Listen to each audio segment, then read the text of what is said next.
巡りをたどっても尽きません。森の小さなレストラン、空っぽのポケットをまっさぐって忘れた人からたどり着く。予約は一つもありません。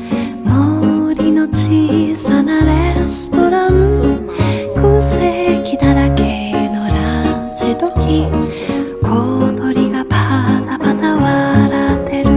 チュルチュンチュンチュンチュンチュンチュルチュン这是我第一次